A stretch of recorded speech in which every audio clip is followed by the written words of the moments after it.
Bem, boa noite, obrigado pelo convite, fico muito honrado de estar aqui. Até envergonhado de estar diante de professoras, né? É isso que eu falei. Já pensou? Depois faça uma entrevista com ela, ver o que elas achavam, né?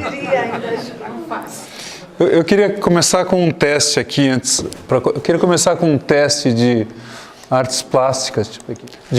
De quem que é esse quadro daqui? Vamos pensar. Hã? Quem que pintou esse quadro? É. Quem que acha que é Rembrandt? Levanta a mão aqui. É. Não, é Rembrandt, né? Vocês... Então, o que é interessante desse quadro aí é o que ele falou. Qualquer pessoa que olha assim pensa que é Rembrandt. Mas um grupo de cientistas desenvolveu durante 1 ano e meio um programa de computador que aprendeu como que o Rembrandt pintava, como que ele desenhava as cores, e aí fez com que o programa pintasse como se fosse Rembrandt. Então esse quadro nunca foi de Rembrandt, mas é como se ele tivesse pintado. Só pessoas muito especializadas em arte são capazes de perceber que não é um quadro de Rembrandt. Então, por isso daqui você pode imaginar que o Picasso não vai morrer, que o Monet não vai morrer, que Rafael não vai morrer e que eles vão pintar novos quadros. Exatamente como esse. O Vermeer deve ter 36 quadros, ele vai poder pintar novos quadros. Então, são coisas que se você falasse algum tempo atrás, iam achar que é absolutamente irreal, não é isso? E isso daí tem muito a ver com o que significa o mercado de trabalho, que é o seguinte: a gente não vive na era do conhecimento, sempre houve uma era do conhecimento. Então, uma época quando se inventou a máquina a vapor, quando se inventou os satélites, quando se inventaram os satélites, quando se inventou o domínio do fogo, sempre houve um conhecimento. A diferença é que nunca se gerou tanto conhecimento num prazo tão curto. Não é isso? Então, se você pegar o que vocês fazem agora, nos últimos 2 anos, é diferente do que vocês faziam há 5 anos. Por exemplo, quantos de vocês aqui têm um smartphone?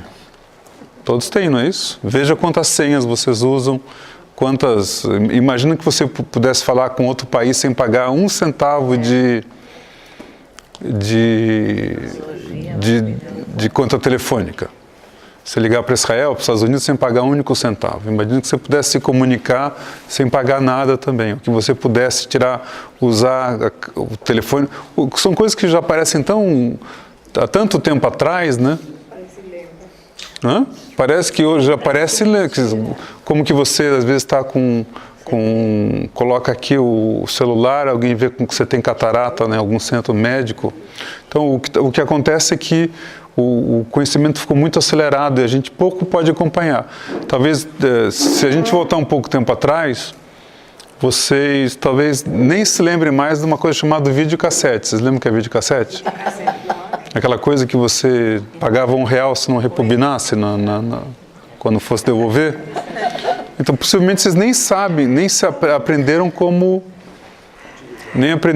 gravar programa de televisão no videocassete. Se eu fizer um teste com o controle remoto de vocês, talvez vocês não saibam usar nem 1/5 do controle remoto. Então, essas áreas daí, elas estão todas as áreas do conhecimento. Estão na comunicação, estão na física, estão na matemática, estão na biologia. Você não consegue mais parar de estudar 1 único segundo. Apesar de eu ter ganho todos os prêmios como jornalista no Brasil, nos Estados Unidos, eu todo dia me sinto zerado, porque é tanto conhecimento novo que eu não consigo falar, eu estou satisfeito. Diariamente eu sou surpreendido com uma coisa como essa aqui. Mas não é que é um dia sim, um dia não. Eu até quero fazer um diário das coisas que todo dia eu aprendo, que eu não sabia. Eu fiz 2 anos de Harvard, né, 1 ano direto, e um professor meu me dizia que o importante não é você saber o que você não sabe. É você descobrir que você não sabe o que tinha que saber e não sabe. Então, porque você não saber o que você saber o que você não sabe é fácil. O drama é quando você não sabe o que você não sabe que deveria saber. É tanto conhecimento. É por isso que as coisas são muito disruptivas. Então, por exemplo, hoje se anunciou que o Instagram tem 500 milhões de usuários. Num prazo de 3 anos, 500 milhões de usuários. O Facebook vai chegar a 2 bilhões de usuários. São coisas que não tinham, que não tem mais. As coisas vão envelhecendo com muita rapidez. É só quem lê jornal hoje em dia de papel, alguém lê jornal de papel aqui deve ler, né? Mas é que você está querendo jogar o dinheiro fora, porque não precisa mais, né? Se você fizer um teste do que tem novidade no jornal, possivelmente não tem nenhuma novidade. É porque tem um costume de... Eu também leio o jornal, mas eu também tenho relógio de corda, a minha caneta é caneta tinteiro. É o mesmo grau de inutilidade, é só um hábito. Porque não precisa. Nem relógio precisa. Relógio é jogar dinheiro fora. É só um jeito de ser, porque você tem no celular, e no celular você tem o controle do tempo, você tem esse tipo de coisa. Qual que é a dificuldade disso? É que isso daqui não vai parar de acelerar. Então, cada vez mais você vai ter conhecimentos incríveis nas mais variadas áreas e cada vez mais você transforma a escola sempre no limite do obsoletismo. Porque a escola vai ficando obsoleta, porque o mundo vai caminhando rápido e os professores que estão na escola, por melhor que seja, não conseguem acompanhar esse mundo. Mesmo, me lembro quando eu estava em Harvard, o pessoal dizendo que estavam perdendo seus bons alunos, porque eles não tinham paciência de ficar mais na escola. Porque não estavam aprendendo, a escola estava atrapalhando eles, não conseguiam desenvolver os projetos. Tanto que as universidades começaram a criar incubadoras, para eles já começarem a desenvolver projetos na escola. Se você pegar os grandes pessoas que estão reinventando o mundo, tipo Bill Gates, ou foi Steve Jobs, ou Zuckerberg, eles não acabaram a escola. O pessoal do Twitter também não acabou a escola, porque a escola ficou muito defasada, eram pessoas muito inteligentes. Não significa que a escola não preste para nada. Significa que o conhecimento gerado no campo de trabalho ele é muito veloz e que a escola está com dificuldade de... Isso daí, se já em Harvard, ou Stanford, ou Yale, você imagina em escolas brasileiras, em que o professor ele tá, às vezes, você sabe, né, Samir? O professor às vezes só dá coisas que eram dadas no passado, porque eram dadas. Às vezes eu perguntava para alguns professores de biologia, por que você está dando isso? Eu não sabia dizer. Por que você está dando derivada em matemática? Por que você está dando tabela periódica? Qual a razão? E eles, não, é porque é importante fixar a memória. Então, por que não dá jogo de xadrez? Então, não é que o repertório não seja importante, mas se o repertório não for ligado aos conteúdos relevantes, ele se transforma em coisas inúteis. Então, o que eu queria mostrar é que quando você fala em mercado de trabalho hoje, não é mais mercado de trabalho, é mercado de educação. Como que cada indivíduo consegue permanentemente se reciclar para poder se manter atualizado e lidar com os desafios. As pessoas não são contratadas hoje pelo que sabem exclusivamente, são contratadas pelo que sabem, somado com o que elas gerenciam o que precisam saber. E aí você joga com as atitudes. Tem uma revolução que é feita hoje na educação, que é a revolução mais importante que tem no mundo do conhecimento hoje, que no Brasil já começa a chegar, que é baseado em estudos de psicologia cognitiva, mais de neurociências, que eles foram testando a evolução dos alunos ao longo de 50 anos e depois eles perceberam que não havia uma relação entre a pessoa ser um bom aluno e ser um bom profissional. Que ele tirava ótimas provas, fazia ótimas provas, mas não necessariamente ele era depois um bom profissional. Mas é um contrassenso, né? Porque você acha que você estuda muito, vai bem na prova, logo você vai ser um ótimo profissional. E o que eles foram percebendo? Um grupo de economistas de Chicago resolveu se dedicar matematicamente a essa questão. Como é que você resolve essa questão? Não só de pessoas, mas de países. Por que aqueles países asiáticos geram tão bons alunos, muito melhores que os americanos, e também não geram tantas inovações como os americanos? Por que eles não conseguem chegar nesse ponto? E aí, a partir de 1956, foram buscadas algumas pesquisas em que começou a se revelar que um dos fatores mais importantes para o desempenho acadêmico e também o desempenho profissional era o que acabou levando o nome de habilidades socioemocionais, que consistia basicamente em você ser resiliente, em você aguentar as dificuldades, saber se segurar. Também consistia em você saber trabalhar em grupo, em você ser disciplinado, em você postergar o prazer. E como que eles descobriram isso? Porque um grupo de psicólogos fez um teste com crianças, na década de 50 ainda. Eles colocaram um grupo de crianças numa sala fechada, filmada, e na mesa tinha um chocolate para cada criança. E eles falaram assim, olha, quem não comeu chocolate agora, quando sair depois vai ter 5 chocolates. Quem não comeu chocolate agora, quem ficar aqui não comeu chocolate agora. E era uma loucura ali, né? Porque, eu como agora o chocolate ou ganho 5. E quase todos comiam chocolate, 1 ou 2 não comiam chocolate, esperando os 5. Era a minoria que não comia chocolate. E aí depois eles analisaram a diferença entre os que comeram chocolate depois e antes, e os que mantiveram o chocolate, eles passaram a... Essa é uma das razões pelas quais os migrantes têm um desempenho melhor na vida. Porque o migrante sempre está apostando agora para depois pegar os 5 chocolates, não é isso? E quando você é filho de gente rica, você quer o chocolate na hora, não é isso? Não é isso? Então, o que você está trabalhando aqui é um conceito da física aplicado à psicologia, que é o conceito da resiliência. Então, essas habilidades socioemocionais, que é a resiliência, que é trabalhar em grupo, que é aprender sozinho, começou na Europa a ser incluído como avaliação do aluno. Mais do que a questão da matemática. Se eu fizer um teste aqui de matemática, de química, física, ninguém vai passar, porque já esqueceu. Mas se você mostrar o que você aprendeu na vida, com sua experiência, possivelmente você não esqueceu. Então, esse talvez seja o grande desafio hoje. Qualquer é que você passa o resto da vida aprendendo. Já não tem mais uma fase que você estuda e depois vai descansar. E os diplomas deveriam vir com prazo de validade, assim como iogurte, como, sei lá. Porque encerra. Não, mas é sério mesmo, não é exagero, encerra. Quer dizer, eu tenho duas faculdades americanas, tanto Columbia como Harvard. O conhecimento que eu aprendi lá já foi quase todo embora. E Harvard com MIT, na área de engenharia de comunicação, já foi todo embora. Não, o que eu sabia já não vale nada, já inventaram coisas muito melhores, já inventaram soluções muito melhores, eu não estou exagerando. Então, qual que é o dilema? O dilema não é você formar bons alunos na escola, é você formar bons alunos para o resto da vida.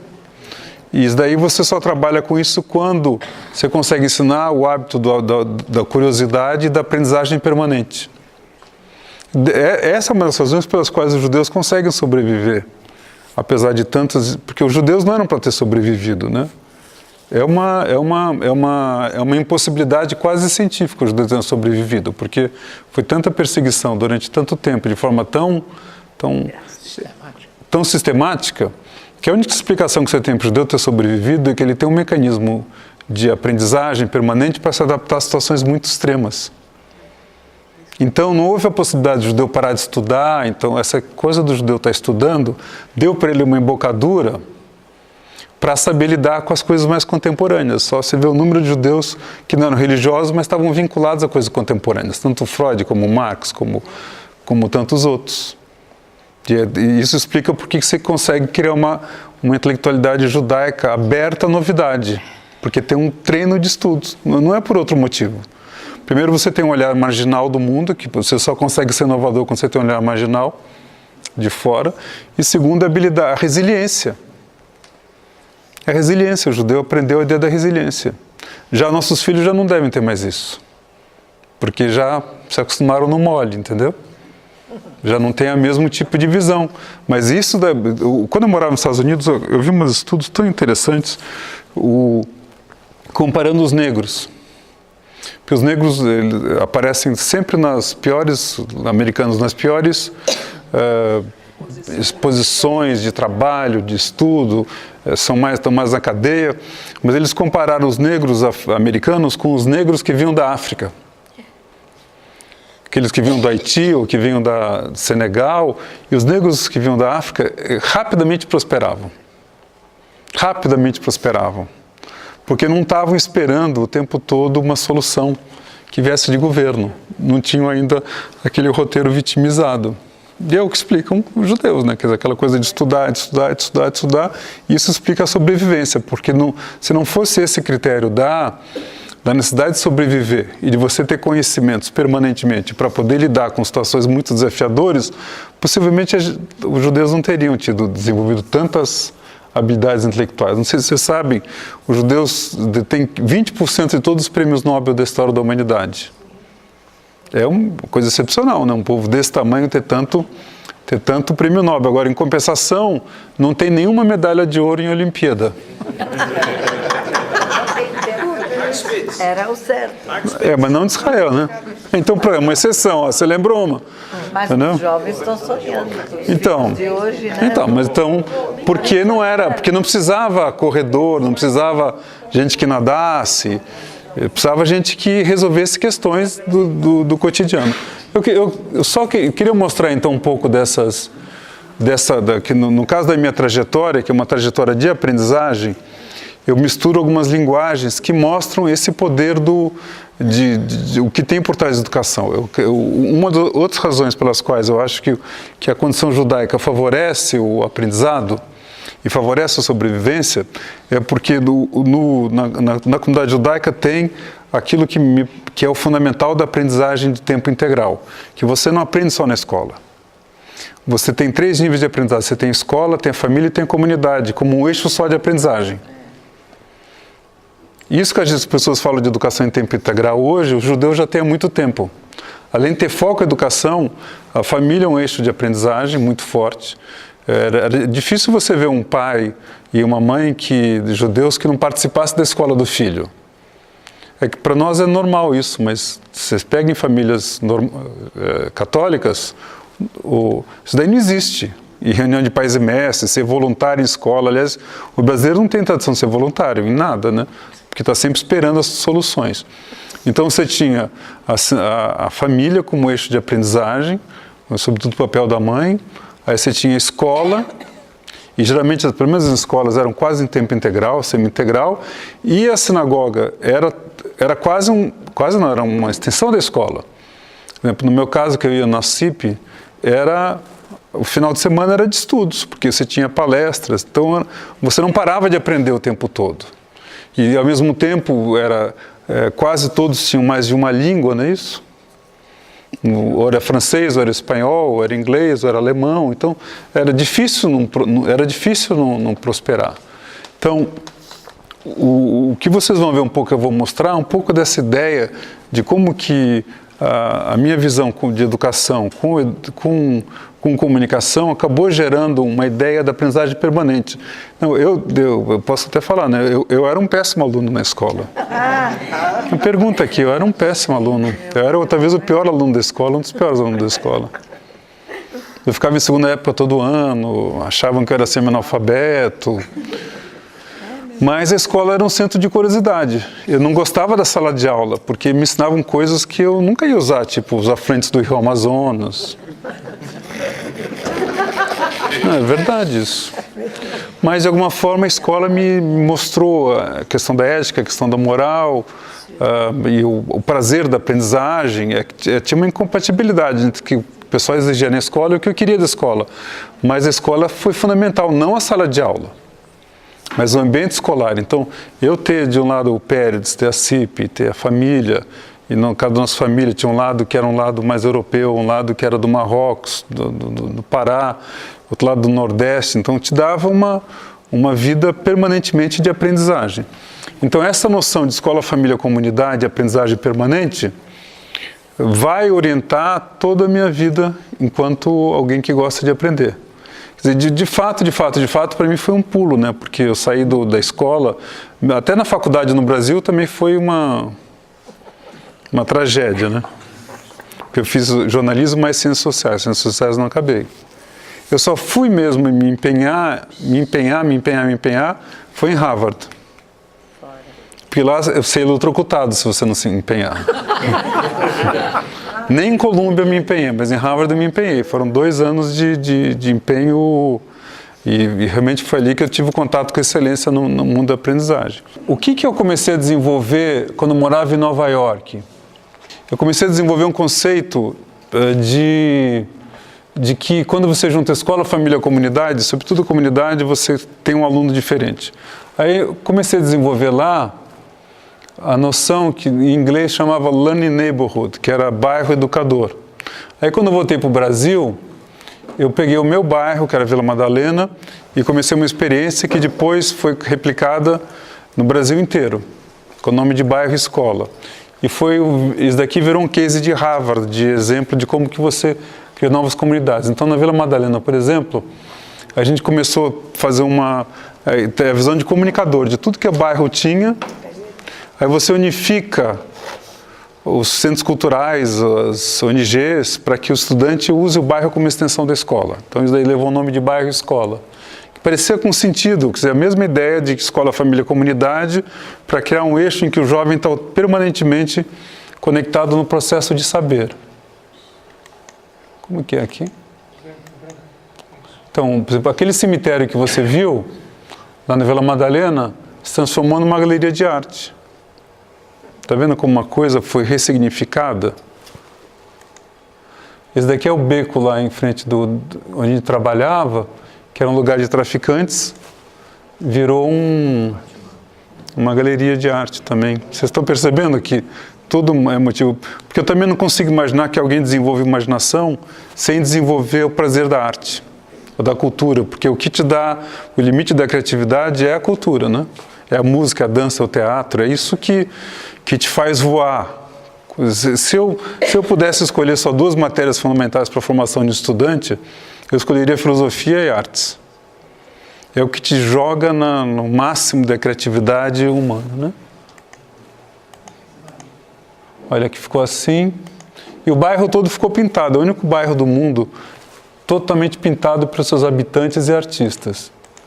E aqui, ó, só para mostrar, vocês vão ver, vocês vão identificar toda a formação judaica nesses princípios aqui. Eu não costumo falar isso porque são ambientes que as pessoas não conseguem nem entender. Isso daqui era uma escola do bairro que ia fechar. E a escola estava assim. A escola ia fechar, a diretora já tinha abandonado a escola, tráfico de drogas, violência. Estava assim. E curioso que a escola aqui não tinha mais alternativa. E aí os alunos me procuraram para salvar a escola. Ah, Gilberto, vamos tentar... Como a gente estava desenvolvendo o conceito de bairro-escola, lá, assim, se a gente deixar uma escola pública fechar, vai ser uma tragédia, né? Porque está tudo falido. Por acaso, essa escola daqui, que foi na Vila Madalena, fica na Rua Jericó. O que uma pessoa pode fazer numa rua que se chama Jericó? O que as pessoas acham que podem fazer? Hã? Não, o que podia fazer com as muralhas?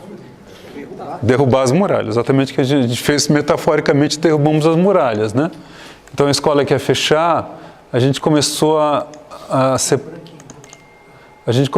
olha que parece mentira essa história, né? Tá aqui, Rua Jericó, não parece mentira essa escola? Olha, esse daqui era um lixão dentro da escola, virou um jardim. Hoje é tida como a 7ª melhor escola estadual da cidade de São Paulo. Os meninos começaram a trabalhar em roda, né? Aqui era o auditório da escola. Que a escola já ia ser desativada, que já estava como arquivo morto da Secretaria Municipal da Educação. Aí na época eu tenho uma namorada de adolescência que era arquiteta, aí eu pedi para ela dar uma força, e tinha outro judeu que era dono da Viena. Então, aí essa combinação deu isso daqui, ó. Virou um teatro aquele espaço ali, e todo ele aberto à comunidade. Vocês estão percebendo aqui é que tem uma ideia por trás disso, que é o seguinte: as nações, elas têm 3 tipos de capitais. Tem o capital físico, que vocês conhecem, né? Que é petróleo, que é minerais, que não significa nada, tanto que você vê a Venezuela, que é uma desgraça e é montado em petróleo. Porque quando você é montado em riquezas naturais, você não investe geralmente no cérebro, né? Fica por conta do que é fácil. E aí depois você tem o capital humano, que é a habilidade das pessoas, que é o médico, o advogado, o dinheiro. Mas você tem outro capital que os judeus entendem, que é o capital social, que é a riqueza que deriva das pessoas trabalharem junto por um senso comum. E no caso dos judeus, o capital social é derivado também da impossibilidade de você viver fora e você precisar se unir. É isso? Você também não consegue entender a sobrevivência judaica sem o capital social e você tem uma rede de apoio. Então você pega os judeus, você junta a inexistência de capital físico, mas você junta o capital humano com o capital social, você entende por que você consegue. Por exemplo, é muito difícil você encontrar um judeu pobre, menino, que não pudesse dar em alguma escola judaica. Alguém ia ter que dar um jeito, não é isso? Então essa escola daqui, o que a gente fez? Ó, o saco. Eu estou acostumado com o Mac. O que a gente fez? Aqui a gente criou uma entidade chamada Aprendiz, aqui está o Colégio Max, na Rua Jericó. A gente começou a ver como a gente podia construir esse tecido de capital social. O Santa Cruz, por exemplo, que é um colégio que vocês conhecem, me deu 20 alunos para serem tutores. Eles davam aula de português para um rap. Incrível, né? Esse grupo daqui dava samba com filosofia, que dava português, aqui fazia filmes, aqui dava música. Aí se criou uma rede em volta da escola, em que o bairro e a escola já não se distinguiam pelo processo de saber. Vocês estão vendo os princípios que eu estou falando, da ideia? Tem um ditado africano que é muito interessante, que é It takes a village to raise a child. É necessário uma vila inteira para nutrir uma criança, para educar uma criança, né? E aí foram formando esses programas todos aqui. Esse processo é o processo de geração de conhecimento mesmo, que te leva o resto da vida. Porque o que acontece com os profissionais de qualidade hoje? O profissional de qualidade hoje tem o seu emprego, mas ele está fazendo o tempo todo seminário, ele está lendo o tempo todo, ele está nos melhores sites da internet, ele está intercambiando. Por que as pessoas estão no LinkedIn? Porque gosta de ver porque é lá que ele vai ter contatos que vão levar à aprendizagem permanente. E a partir daqui, pessoal, foi surgindo. O que aconteceu aqui, a história é,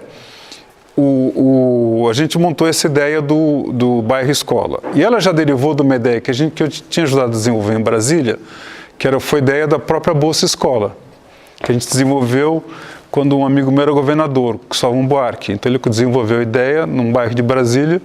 Aí eu levei a ideia para a ONU, para a Unicef e para a Unesco, dizendo que aquilo ali podia ser uma solução para a África e para a América Latina. Eles fizeram um relatório. E foi ali que a Bolsa Escola virou um processo conhecido mundialmente. Essa história parece mentira, né? Mas hoje ela é contada, né? Como eu ajudei a desenhar a comunicação do processo. Eles não tinham nome. Eu falei, não, Bolsa Escola é o melhor nome, porque é fácil de entender. E depois gerou Bolsa Família, que fazia sentido. Então veio o Bolsa Escola, depois veio o Bairro Escola, que era um processo. E aí o que acabou acontecendo? Acabou acontecendo que eu percebi que, ao fazer bairros escola, que tinha muitas coisas que aconteciam em volta, na cidade, sobretudo São Paulo, que não eram usadas essas coisas. Que é cinema, que é teatro, que é concertos, que é ir na universidade. Então, tudo isso. Não eram usados. E também tinham coisas maravilhosas na internet que também não eram usados. Eu tive a sorte de, quando eu morava nos Estados Unidos agora, ver nascer uma das coisas mais importantes da história da educação ao longo dos milênios. Que Harvard se uniu com o MIT para criar uma plataforma chamada EDX, para disponibilizar todos os conteúdos de Harvard e MIT gratuitamente para qualquer pessoa. Isso é inimaginável. Todo conhecimento, todo o conhecimento mais importante das 2 maiores faculdades dos Estados Unidos, colocado gratuitamente para qualquer pessoa, de qualquer lugar, acessar a qualquer hora, em qualquer momento, de qualquer jeito. É uma nova invenção de Gutenberg. E aí a gente percebendo esses ativos todos desperdiçados, a gente começou, eu queria com meus 2 filhos, criamos uma plataforma em que tudo que tivesse de graça ou quase de graça pudesse ser compartilhado. Aí a gente criou o Catraca Livre aqui, nessa casinha da Vila Madalena, quando a gente mora. Você vê que é uma casinha bem pequenininha, eu comprei a casa, a gente se dedicou a desenvolver essa proposta que, na verdade, inicialmente era um hobby, né? A casa reformei a casa. Então a gente começou a montar aqui, ó. Cada pontinho era uma possibilidade de você viver melhor na cidade, né?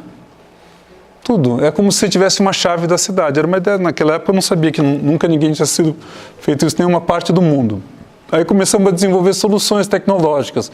Isso daqui, como foi bem no comecinho, isso daqui, pessoal, incrível que a gente já tem quase 10 anos essa solução aqui. Naquela época a gente falava isso, ninguém acreditava. Eles já tinham desenvolvido um pedaço, você tinha que achar um remédio do SUS, que o médico tinha te mandado. O governo não tinha isso daqui. Você colocava o medicamento que você queria, o nome do remédio, o bairro que você estava, e automaticamente dizia onde você pegava o remédio. Hoje vocês até entendem, mas quando a gente começou a fazer, ninguém conseguia entender como é que você sabia onde que o remédio estava. Microfone? É.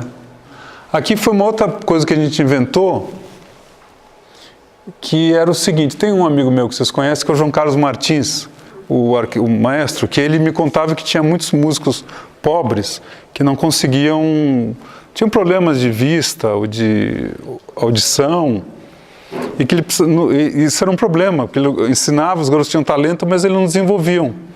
E aí eu criei essa plataforma com um grupo de médicos, que os médicos davam 1 hora por mês para atender um menino.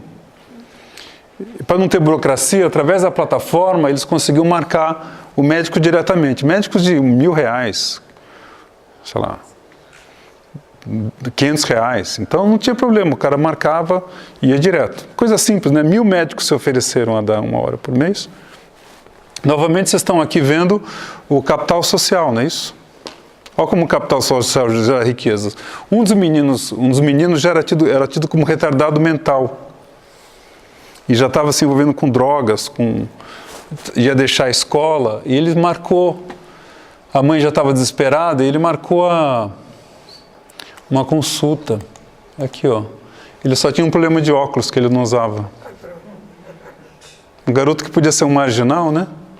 Vocês estão vendo essa riqueza de escola, família, comunidade, o poder do conhecimento? Vocês sabem o que significa conhecer em hebraico, não sabem o que significa? O que significa conhecer em hebraico? Significa fazer sexo. Não é isso? É isso mesmo. O verbo fazer sexo é conhecer. Conhecer. E Adão conheceu Eva, não é isso? Porque qual o sentido disso? Que o conhecimento gera vida. Por exemplo, se você pegar nas leis judaicas, a masturbação é punida com morte, não é, Sami? Porque você jogava a semente e matava a geração da vida. Não é isso? É esse o simbolismo. Em inglês a palavra semente, a palavra esperma e semente são a mesma palavra, que é seed, que é a ideia de semear. Então o conhecimento, se você pegar também no Novo Testamento, isso daí é muito claro no início do Evangelho segundo São João, que é escrito, e no princípio era o verbo. E o princípio em grego significa fundamento. O fundamento é a vida ao verbo. E daí se entende a sobrevivência do povo judeu. Porque entre os judeus sempre o fundamento foi o verbo. Não é isso? Se você pega as leis descidas por Moisés, era o verbo. Então o verbo está permanentemente fazendo com que os judeus... Por isso que porque o judeu é o único povo da história da humanidade unido por um livro. Você não tem nenhum outro caso. Então, se você tivesse que fazer um plano de longo prazo, saber qual é o melhor povo para te levar a palavra, se Deus tivesse essa ideia de marketing, só podia ser um povo que soubesse lidar com a palavra. que era um povo letrado. Porque o judeu não é analfabeto, o judeu não pode ser analfabeto. O judeu analfabeto não tem contato com Deus, né, Sami? Senão você não sobe na Torá. Então foi o jeito que você fez do analfabetismo não graçar entre judeus. Vocês entendem que toda essa noção do conhecimento como geração de vida, como faz parte de uma ideia de sobrevivência, é por isso que a educação é o elemento mais importante que pode ter num povo ou no indivíduo. Então, mas se você for pegar a palavra educação, ela vai gerar vida em tudo quanto é canto. Por exemplo, a palavra educação no latim vem de educere, que é extrair. E educere era igual a parto. Era o mesmo significado. Então aqui vocês estão vendo como que você vai gerando vida pela palavra? Está muito confuso o que eu estou falando? Não? É porque ele é intelectual, os outros eu não sei como é que são, né? Pensando. E aqui vai acontecendo essas mágicas todas. A gente montou um sistema de internet, toda vez que você tem um trânsito ruim em São Paulo, te diz o que você pode fazer de graça do seu lado. Então, como o trânsito é todo dia ruim, você vê... A gente montou um sistema de caronas, porque é um absurdo todo mundo usar seu carro. Você pode compartilhar. Novamente, a ideia do compartilhamento faz parte da ideia da riqueza do capital humano, que é o social, que é muito baixo no Brasil. O brasileiro não sabe compartilhar. Ó, a gente montou um sistema de compartilhamento de roupas. E aqui, meu tempo já está indo aqui, mas aqui você vai tendo algumas surpresas, não é isso? Eu acredito que existe que o poder da comunicação é o poder da divindade. Eu acredito piamente que o ato de comunicar é o ato de gerar vida. Então, estou convencido disso. Não significa que necessariamente é o ato de Deus. Significa que quando você comunica, você gera vida. E que o poder da palavra é um poder da divindade na criação da vida. Novamente falando, se você também pegar as leis judaicas, você vai ver que você falar mal de alguém é condenado com morte também, né? Se fosse levado a sério, não ia sobrar ninguém na sinagoga, né? Você falar mal de alguém como se matasse, não é isso? Ou seja, e quem vai recuperar essa ideia com toda a precisão é Freud, que ele traz a ideia do poder da palavra, o poder da cura da palavra, o poder da cura pela palavra. Então o que acontece aqui? Eu sempre achei que a ideia da comunicação era a minha ideia e depois com o tempo comecei a perceber que a comunicação na verdade não era o que me interessava mais. Era a comunicação aliada ao processo educativo. E o processo educativo ligado ao processo de empoderamento das pessoas. Então, quando eu me encontrei na vida, eu percebi que era essa a junção. Comunicação mais educação igual empoderamento, que gerava aquilo que é mais importante no indivíduo, que é o protagonismo, que é você poder decidir sobre o seu destino. É isso? E aí o que acontece? Quando a gente criou o Catraca Livre, a gente comecei a levar umas surpresas. Isso, quando eu criei aqui, eu já não estava muito mais interessado em prêmios, em nada, então era muito mais pelo prazer da comunicação mesmo. Mas daqui foi uma coisa que fez com que esse projeto fosse conhecido mundialmente, em grandes universidades. Isso daqui, o Catraca Livre, é o número de pessoas que frequentam, que visitam o site. São 56 milhões de pessoas, de visitas. Isso é maior do que o Jornal Estado de São Paulo, maior do que...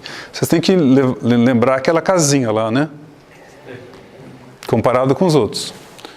56 milhões, mas isso daqui não é nada. Isso daqui é uma coisa que se eu não pudesse mostrar, as pessoas iam achar que era mentira. Isso daqui é um gráfico oficial do Facebook. Pode parecer difícil, mas não é difícil. Isso daqui, todo mundo sabe o que é isso daqui. Isso daqui é o número de fãs que uma página tem no Facebook. Todo mundo sabe o que é fã, não sabe?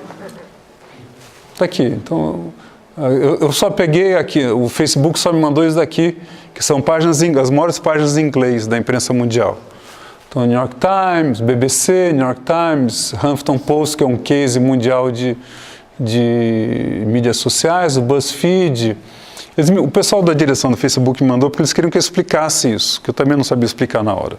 Porque o que vale mesmo aqui não é isso daqui, é isso daqui. Engagement significa o impacto que o teu projeto tem, ou seja, quando as pessoas curtem, comentam, compartilham. Só para entender melhor, você pode ter uma loja enorme, mas ninguém entra. Ela vale menos do que uma loja pequena que todo mundo entra, não é isso? Então, e aqui era o único site em português. Sempre costumava dizer nos Estados Unidos que durante a Segunda Guerra Mundial usavam o português como código secreto pelos alemães, que ninguém entendia o que o português fala. Esse caso daqui é o maior caso do planeta de redes sociais, BuzzFeed. Vocês veem, pessoal, que o Catraca está praticamente empatado com o BuzzFeed. Eles queriam entender como que eu consigo, num lugar chamado Vila Madalena, então eles filmaram o Catraca Livre para mostrar no mundo todo. E a resposta era muito simples, porque a gente fez um projeto que tinha relevância educacional para as pessoas, porque educação nada mais é do que apenas o poder. Quando você dá educação, você dá poder. E a gente dava educação dando poder. E aí, fizemos outras pesquisas aqui. O Ibope pesquisou qual que é o site que te ajuda a economizar dinheiro. Aí o Catraca Livre apareceu em primeiro lugar em São Paulo, acima do G1, G1 é todo o Grupo Globo. UOL, Folha de São Paulo, R7. Quando é nacional, terceiro lugar. Qual te ajuda a defender mais cidadania? A mesma coisa aqui, ó. E aqui também. Vocês estão notando que tem o que tem por trás disso? Não é uma ideia da relevância, que tem a ver com a ideia da educação. E a gente começou a perguntar para as pessoas que usavam o Catraca o que mudava na vida delas. A gente começou a comparar pessoas que usavam com que não usavam. Eles leem mais livros, vão mais ao cinema e vão mais às exposições. Então a palavra poder estava aqui definida. E depois a gente fez um trabalho de um ano e meio comparando os dois grupos. A nota era melhor no Enem e a nota era melhor na faculdade. Então você conseguia mostrar Era por isso que os grupos educacionais e Harvard resolveu apoiar o projeto. Ele notou que através da comunicação, tanto que a cada 2 anos vem um grupo de Harvard estudar o projeto aqui em São Paulo. Semana passada eles ficaram uma semana toda conhecendo alguma dessas coisas aqui, vendo na prática como é que funciona. Mas concluindo aqui assim, que tem essa coisa também da ideia da comunidade. Ô, saco. Aqui foi o que o vice-presidente mundial do Facebook disse diante dessa história toda, né?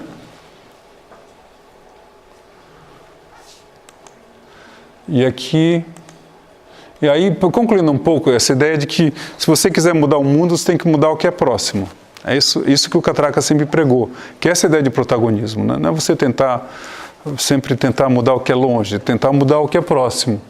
E o Catraca sempre tentou mudar o mundo, mas sempre no seu pequeno planeta, que é a Vila Madalena, que ali... A gente desenvolveu lá uma teoria, que eu também coloquei no meu trabalho de Harvard, que eu chamei de acupuntura social. Se você colocar a agulha no lugar certo, você espalha a vida para todo lugar. Basta você colocar... Então você tem cidades, bairros que colocavam agulhas no lugar certo, sei lá, como o Quartier-Latin na década de 70, o Village na década de 70, ou então cidades como Viena, como Jerusalém, como Roma, como Atenas, como Nova York, como Londres, foram cidades que foram as agulhinhas que levaram o mundo, entendeu? Paris, naquela cidade, eram pequenas agulhinhas que disseminavam conhecimento. Então isso daí ficou muito claro como elemento de comunicação. Como que alguns bairros, algumas cidades, alguns países, se você pega, por exemplo, o Uruguai. O Uruguai, ele tem muito mais poder de influência do que o Brasil, por causa de um homem, aquele José Mujica, que começou a trabalhar uma série de conceitos. Pega a Jamaica, por exemplo, por causa do reggae, ele conseguiu contaminar o mundo com estilo de música. Então que a gente começou no nosso bairro a fazer a nossa agulha de acupuntura social. Eu, depois que cheguei aos 50 anos, resolvi criar um fundo de investimento, que eu tinha alguns amigos milionários. Eu criei um fundo chamado Fundo Perdido, que o objetivo é perder dinheiro. Eu estou conseguindo rapidamente atingir as metas. Aqui é onde eu fico. Isso daqui era uma galeria de arte, de grafiteiros que ia fechar, porque a gente fica ao lado do Beco do Batman. Aí eu comprei esse espaço e montei aqui dentro e mantive a galeria, mas o pessoal continua vendendo sem pagar nada. Porque essa ideia, novamente, de você tentar o exemplo. Uma das ruas é Medeiros de Albuquerque, a rua ficava assim, pessoal. E aqui vocês vão ver o que significa a palavra conhecimento como geração de vida, que o Sami tão bem traduziu. Essa aqui era a rua, que era abandonada, era suja. E nessa rua tinha esse escadão, tinha fezes, tinha urina, tudo sujo. Aí eu chamei um ex-traficante de drogas, amigo meu, que na cadeia se recuperou, e hoje ele trabalha com crianças recuperando espaços públicos. Aí eu falei, vamos fazer alguma coisa aqui para dar um exemplo do que um ex-traficante é capaz de fazer com crianças. Aí começou a pintar. Essa rua virou uma rua que é fechada final de semana, tem música gratuita. As pessoas, você vê, é aquela mesma rua que vocês viram. Vocês entenderam a palavra de conhecimento como geração de vida? Porque no latim também tem um sentido interessante, que é nascer com as coisas, conoscere. Olha, a rua ficou assim. Vocês estão vendo a coisa do conhecimento, da vida? É daí que a ideia da masturbação é punida, metaforicamente, porque você está jogando a vida... Por exemplo, se eu estivesse nessa rua com o poder que eu tenho e não estivesse fazendo isso, eu estaria fazendo uma masturbação. Eu estaria me condenando por não usar o meu poder de geração de vida em nada. Entende? Porque é uma prisão. Eu costumo sempre dizer que quem tem dom tem dívida. Se você é um medíocre, você não tem nenhuma dívida com ninguém. Pode ficar tranquilo. Pode ficar tranquilo. Ninguém vai te cobrar nada. Mas se você tem dom, inteligência, você vai ser cobrado se você não usar. Eu acho isso, né? Quem tem dom tem dívida. E aqui, ó, essa daqui ficou a rua nossa. E o prefeito quer fazer isso, está fazendo 36 ruas. Novamente é o princípio da acupuntura social. E teve uma palestra que quando eu morava em Nova York, eu sempre trabalhei muito, né? Mas quando eu morava em Nova York, eu trabalhei menos, porque eu deixava meus filhos na escola. Aí eu fui tinha uma sinagoga lá frente lá de casa, lá em Nova York, na Broadway, que foi criada por um rabino americano que morou na Argentina, chamado Meyer. Era uma sinagoga moderna, de gays, de lésbicas, tal, e muito moderna a sinagoga. Ficava na rua 84. Lá do outro lado, quase em frente de casa. E eu fui numa palestra num dia que era tão interessante, naquelas coisas que eu tinha um tempo à tarde, porque as crianças saíam da escola às 3h, né? E aí, entre buscá-los, tal, tinha uma palestra de um rabino, e que eles... Olha o meu grau de tempo que eu tinha, que falava, por que Deus criou Adão e Eva? E não populou logo todo mundo. É uma questão relevante para um vagabundo, né? Porque realmente fiquei pensando, por que não fez esse trabalho logo de encher logo o planeta? Fez os sujeitos saírem lá da África, negros virarem brancos, depois passar o canal de Bering, descer pela Bolívia, chegar até a ponta da Argentina. Por que com todo o poder já não... Era essa a palestra. Eu me senti num ridículo lá no meio da...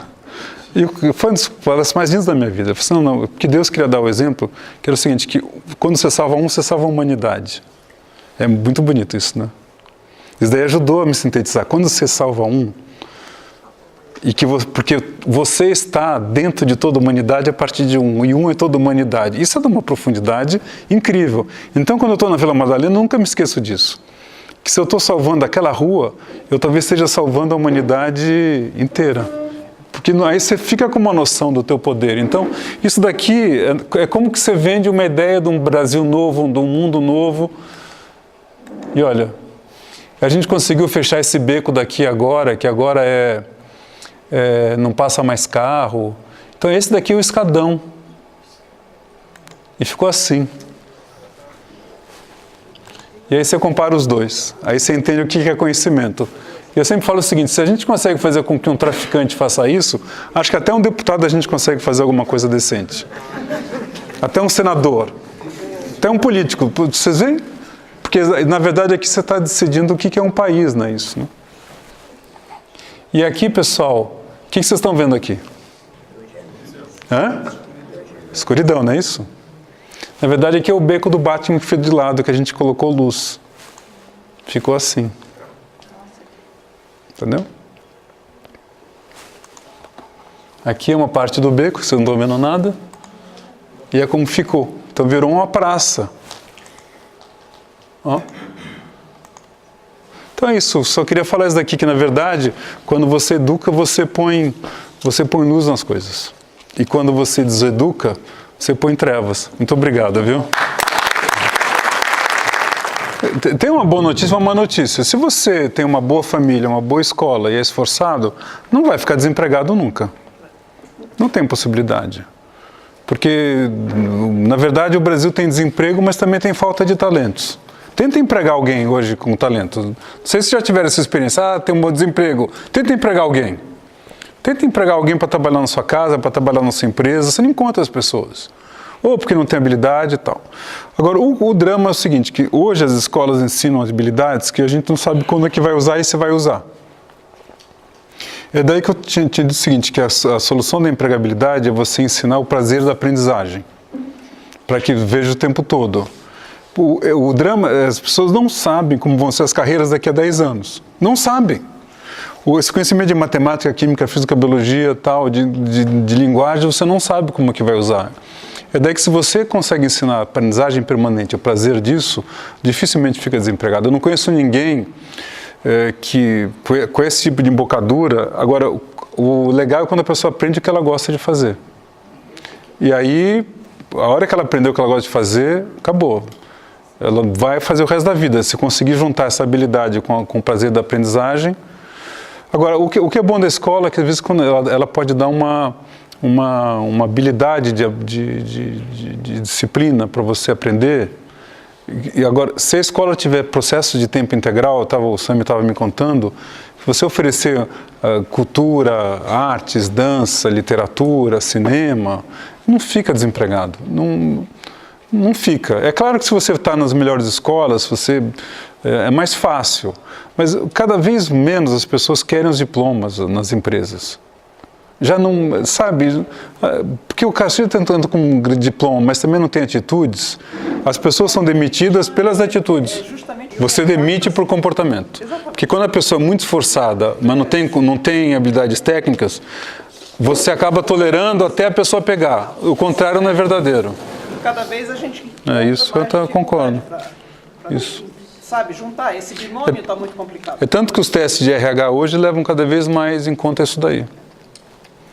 Deu para explicar um pouco ali, não? Mas você sabe que tudo que eu falei, na verdade, é mercado de trabalho, né?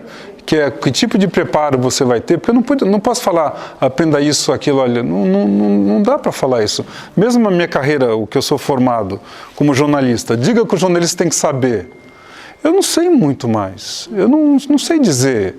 Eu posso dizer mais ou menos, mas é tanta mudança num prazo tão curto. O que você dá para fazer é o seguinte, se você for jornalista, não vá trabalhar em imprensa escrita. Não vá fazer isso. É melhor você ser, sei lá, guerrilheiro em algum lugar. É menos arriscado do que você trabalhar em... É uma coisa que já morreu, entendeu? Então, isso dá para dizer 4, 5 coisas, mas não dá para saber.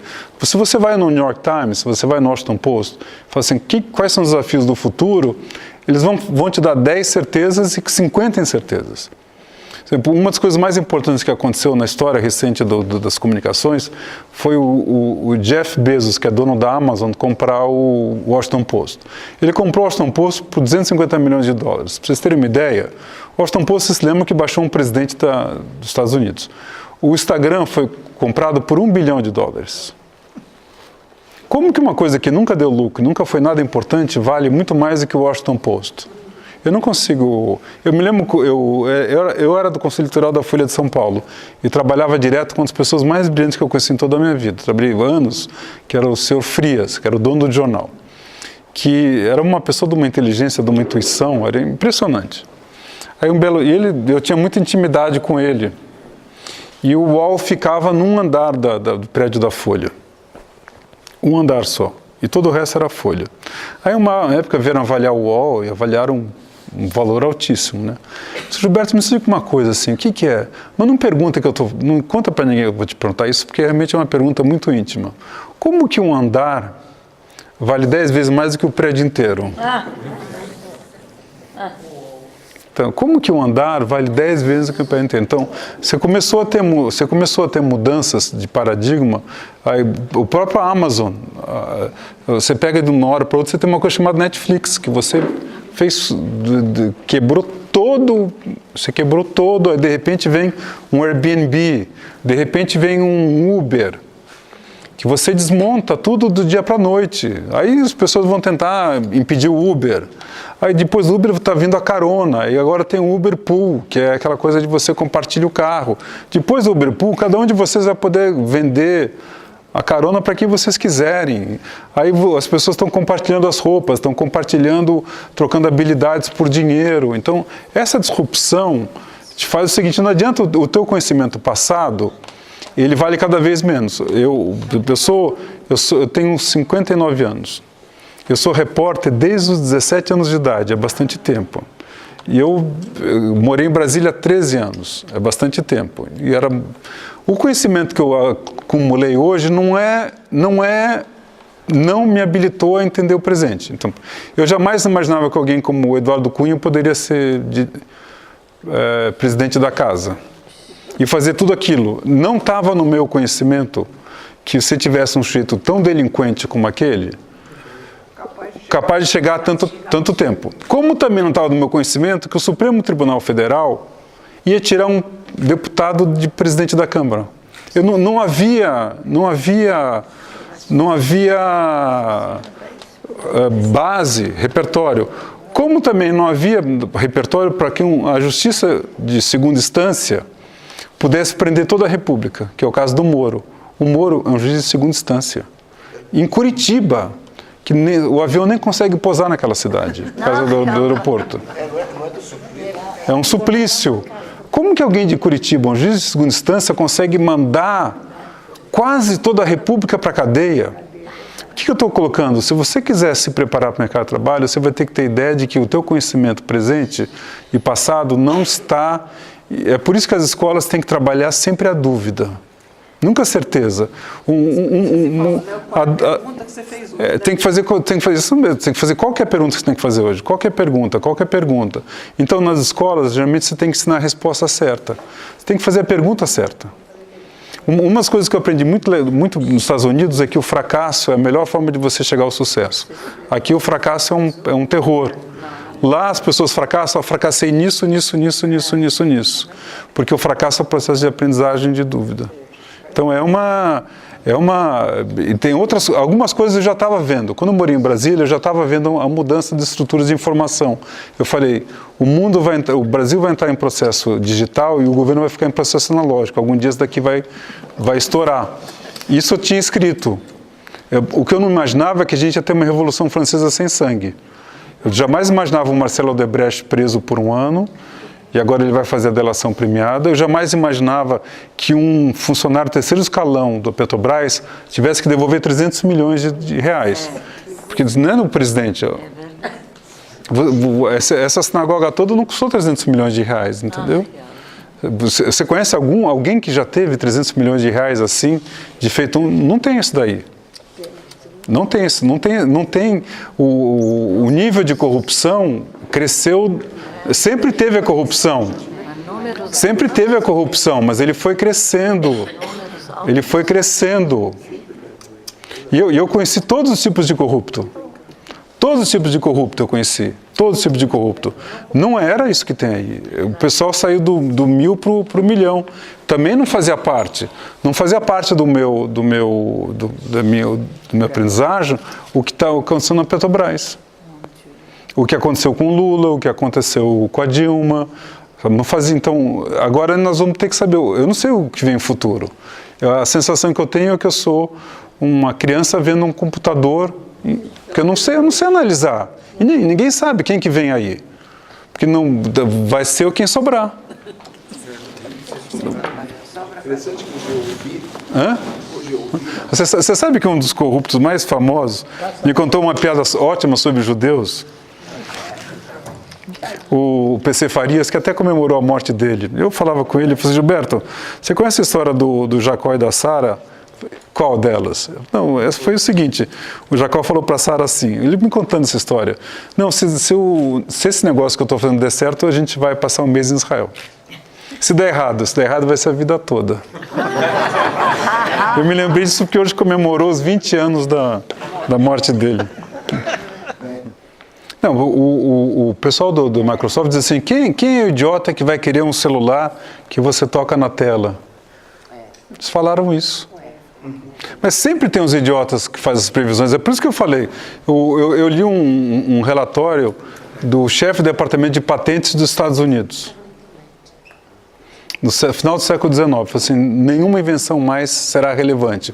Nós podemos fechar o Departamento de Patentes surgiu do carro. E quando a IBM surgiu, ela deu a patente do microcomputador. Porque achavam que ninguém ia poder ter um computador, só poucas pessoas. Então, essa coisa de usar o conhecimento passado para tentar entender o futuro. É um erro. É tanto um erro você não usar o conhecimento passado, como é um erro você usar o conhecimento passado. É que você nunca vai saber. Por isso que é importante da reciclagem permanente, da humildade, da curiosidade, sabe? É você não parar de estudar e você ter a humildade de saber, olha, eu não sei isso daqui. Eu não sei o que eu não sei. Então, me gravou tanto. Eu não sei o que eu não sei. Você sabe quando eu estava lá em Harvard, aconteceu uma coisa tão engraçada, que eu nunca me esqueci. Quando eu estava indo embora, eu perguntei para um rapaz indiano brilhante. Eu falei, o que você aprendeu aqui? Ah, Gilberto, eu aprendi de fato nesses anos todos que aqui o céu não é o limite, é apenas o começo. Essa frase ficou linda na minha cabeça. Aí teve um dia que um grande empresário brasileiro, que é um mais rico do Brasil, foi lá assistir uma aula em Harvard, que ele era de Harvard, Jorge Paulo Lehrman. Ele assistiu uma aula, me convidou para assistir a aula junto com ele e tal, só que no final veio a reitora de Harvard, que é uma pessoa super importante, porque ele é um doador importante. Aí ele falou assim, professora Drew, queria apresentar o Gilberto de Mestein, que é estudante, está fazendo pesquisa aqui e tal. E ela falou assim, o que você aprendeu aqui? E eu tinha 10 segundos para mostrar que eu sou um gênio, né? Você não tem que ser rápido, né? Você não está lá, professor, eu aprendi que aqui o céu não é o limite e tal, não sei o que, é apenas o começo e tal, não sei o que. Nossa, que lindo, posso citar essa frase? Olha, se a senhora for citar, cita aquele indianozinho que é... O Brasil é um país que as pessoas sempre esperam dos outros as soluções. Elas jogam papel na rua, elas corrompem o guarda, elas votam e não acompanham aquela pessoa que vota. O brasileiro, a cidadania é até a casa. O que explica o Brasil são duas coisas, como tinha colocado, é baixo capital humano e baixo capital social. O Brasil é uma nação desperdiçada. E essa coisa que a gente tem muito orgulho do jeitinho, o 2016 foi o ano que acabou o Brasil do jeitinho. No momento em que você decreta calamidade pública a 40 dias das Olimpíadas, no Rio de Janeiro, eu só fico imaginando os suíços vendo isso. Algum de vocês já foi para a Suíça? Eu já fico imaginando os suíços lendo essa notícia, do Comitê Olímpico, os alemães. Rio de Janeiro decreta calamidade pública, porque parece que não vai parando, né? Então, o Rio de Janeiro quebrou, não tem dinheiro mais para hospitais. A mesma coisa, Rio Grande do Sul. E qual que é a explicação disso? É que você vai deixando, não, vamos ver como é que vamos ver como é que vai ficar. Alguma hora vai resolver. Alguma hora. Eu me lembro quando eu era repórter, tinha um senador na época. Tinha um senador na época chamado Sarney, que depois virou presidente. Ele brincou comigo ele jamais imaginava que ser presidente, se não falarei isso. Ele falou assim, Gilberto, no Brasil tem dois tipos de problemas. São aqueles problemas insolúveis, eles se resolvem sozinho. Então não precisa fazer nada. Era isso. Então, aí fica aquela coisa, porque Deus é brasileiro, porque o Brasil é o país do futuro, como que é no nacional? Deitado eternamente em berço esplêndido. Então, é sempre isso. Acabou isso. E agora nós vamos ter que entrar num momento em que as pessoas mais inteligentes vão ensinar gestão para o Brasil, que vão transformar esse desperdício todo, porque senão o Brasil vai ficar ingovernável. Porque cada vez as pessoas vão pedir mais coisa, mais segurança, mais saúde. E tem coisas que são... Olha, o problema do Brasil não é corrupção. Corrupção é bobagem. O problema do Brasil é desperdício. São as políticas públicas que não se falam umas com as outras, coisas que param no meio, coisas que não têm meta. Vocês pegam aqui em São Paulo, que é um lugar desenvolvido, de cada 10 alunos que entram no ensino médio, apenas 5 concluem. Dos 5 que concluem, apenas 2% têm conhecimentos apropriados de português e matemática. Vocês imaginam uma companhia aérea que apenas 5% dos voos chegam? Alguma coisa assim? Alguém que faz massa de tomate, que é apenas 5% dos iogurtes. Então, é uma nação do desperdício. Por que a pessoa não pode ir num centro de saúde e marcar antes, a consulta antes no centro de saúde? Sabe por quê? Porque não vai estar o médico lá. Isso em todas as áreas. Isso em todas as áreas. Por que o funcionalismo público tem que ter estabilidade? Por que as folhas são inchadas? Então, você tem uma montanha de dinheiro que se paga para a ineficiência. Essa é a hora em que vai entrar uma nova geração que vai economizar o dinheiro. Porque não tem alternativa, ficou sem alternativa. E a melhor coisa do mundo é quando não tem alternativa. Então, você quer ver uma coisa? Eu morei em Brasília há 13 anos. Cada deputado tinha um carro, cada senador tinha um carro, cada deputado tinha um motorista. Certo? Não era melhor entregar para o Uber essa conta? Mas eu falei assim, não é achando engraçado? Entrega para o Uber. Olha, a partir de agora nós vamos pagar o Uber, aí quando um senador estiver vindo, o outro pega. Não era mais fácil? Por que um cara tem que ter um carro num lugar que não tem trânsito? Como Brasília. Não. E daí você vai avante. Isso daí em todas as áreas é a mesma coisa, entendeu? A burocracia em todas as áreas é a mesma coisa. Então, esse é o momento que eu estou dizendo que 2016 é o ano da Revolução Francesa sem sangue. Então, é isso que a gente vai viver. Ou é isto, ou o Brasil vai estar em estado de Venezuela. Como eu acredito que não vai ser Venezuela, eu acredito que vai surgir um grupo de pessoas novas, que eu não estou vendo ainda, que vão... Todo o país teve isso, sei lá, a Alemanha foi destruída depois da guerra, o Japão foi destruído, recuperou, a Itália foi destruída, tantos países foram destruídos por catástrofes e sobreviveram. E o Brasil vai ter que criar uma nova geração política, com pessoas melhores, mais eficientes, e que na marra vão ter que fazer isso. Na marra vão ter que fazer bem, como a gente faz melhor educação, faz melhor saúde. É por isso que o Catraca Livre já trabalhava com esse conceito. Como que você faz mais com menos? Como que você faz com muito pouco, muita coisa? Então essa é a filosofia que vai vir ali. Eu estou convencido disso. A única coisa que é chata é que eu acho que eu vou embora do mundo sem eu ver o Brasil que eu sonhava. E eu pensei que eu veria. Depois que eu vi o Fernando Henrique todo esse tempo, depois que eu vi que o Lula não fez tanta maluquice, que eu falei, pô, felizmente a gente vai ver. Mas aí veio a Dilma. A Dilma é o exemplo típico do que acontece quando você junta duas coisas, a arrogância com a ignorância.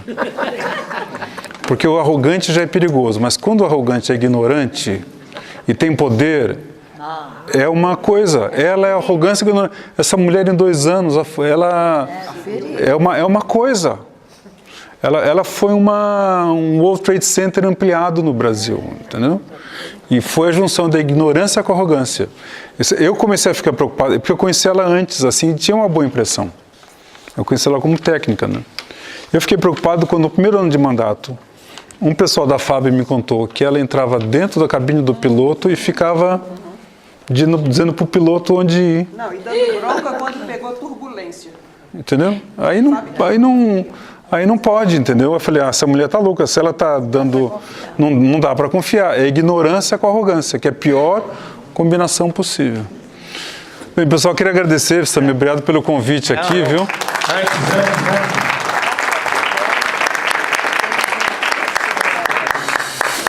Gilberto, é assim, eu queria aproveitar essa oportunidade, em nome da Sinagoga Ohel Yaakov, que, aliás, você conheceu ela lá na Rua da Abolição, né?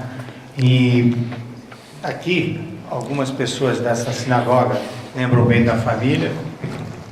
Já foi dito antes pelo Dr. Rosenberg, que é o vice-presidente. Como que tem um Rosenberg aqui? Como é que colocaram Tem um uns Kenaz assim? hoje aqui também. Não, mas a gente é de família marroquina. Tenho família marroquina. Benza que? Ah, tá bom. Estamos longe. Mas antes da globalização da internet, como judeu já fazia isso. Mas é assim, Gilberto, é assim, com muito carinho, né? Ao estimado Gilberto de Menstein, a sinagoga Ohel Yaakov agradece ao consagrado jornalista e escritor. Obrigado. Aliás, Gilberto, é assim, eu conheço você pelos teus livros, teus escritos, né? Uma vez a gente conseguiu te levar lá para o IAV. Aliás, levei a senhora, sua mãe também, não é isso?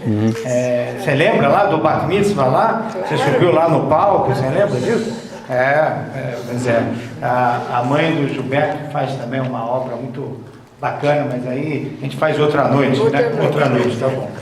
Então, o Gilberto vem sempre sua palestra, desafios do mercado de trabalho para o empregador e para o empregado. Eu sabia que eu não ia ter controle do Gilberto, ia falar coisas muito mais interessantes do que a nossa proposta, ministrada em nossas instalações. Sua trajetória ilustrada em seus escritos e projetos, que estão registrados na sociedade brasileira, conferem a você, e isso tem a nossa satisfação e honra, conferem a você o título de um dos maiores formadores de opiniões do nosso país. Obrigado. Que Deus o abençoe. Obrigado. Bem com toda a sua família, estou vendo a sua irmã também, a Miriam. Queria conhecer seus filhos, mas outro dia a gente marca. Com saúde, alegria e sucesso. Obrigado. Com bênçãos da Torá. O senhor Roberto Mitran é o presidente da sinagoga que está aqui assinando a placa. Conversaram lá na sinagoga e eu que estou falando com você. Obrigado. Tá? E de verdade, com muito carinho. Eu queria, Gilberto, se me permite, fazer uma citação do Talmud. Né? O Talmud fala duas coisas importantes para um líder. Ele tem que ter um anel, se não tem um anel, um anel. Eu sou fiel, viu? É um anel. Eu também não tenho. E a casa tem que ter janela. E aí o Talmud pergunta por que anel e janela. Aí o Talmud respondeu: janela, porque você não pode pensar só em você, tem que olhar para fora. Olha que bonito isso. E anel, porque eu vou deixar registrado. Então eu fiquei vendo mais uma vez você, ouvindo, vi de novo suas ideias, que acompanham sempre a sua alma, e você está sempre preocupado com uma grande janela, com o mundo em volta. Então, mais do que a sociedade gosta e estima você, acho que Deus gosta muito de você. Obrigado. Então que Deus te proteja sempre. Tá bom? Obrigado.